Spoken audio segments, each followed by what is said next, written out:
చాలామంది స్కూల్స్లో టీచర్స్ కానీ వ్యవస్థలు కానీ పిల్లలందరినీ సమానంగా చూడరు.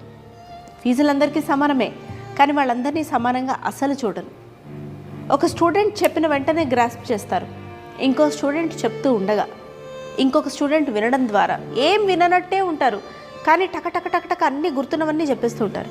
ఇంకొంతమందికి 5 సార్లు రాస్తేనో 10 సార్లు చదివితేనో అర్థమవుతుంది.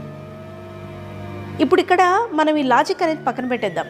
Every brain is born same intelligence కొంచెంసేపు పక్కన పెడదాం. ఎందుకంటే ఇప్పుడు ఈ పిల్లల్లో స్పెషల్ చిల్డ్రన్, స్పెషల్ అటెన్షన్ అవసరమయ్యే children, hyper active children, hyper active disorder ఉన్న చిల్డ్రన్, స్పెక్ట్రమ్స్ డిజార్డర్ అని మనం మాట్లాడదులే, ఎందుకు మనం అట్లీస్ట్ నెగిటివ్ మాట్లాడుకోవద్దు, స్పెక్ట్రమ్స్ ఉన్న చిల్డ్రన్, ఇలా ఎంతోమంది ఉన్నారు పిల్లలు. చాలామందికి ఒక టీనేజ్ వస్తే తప్పితే ఓహో నాకు ఈ స్పెక్ట్రమ్ ఉందా అని చెప్పి ఎవరైనా కౌన్సిలింగ్ దగ్గరికి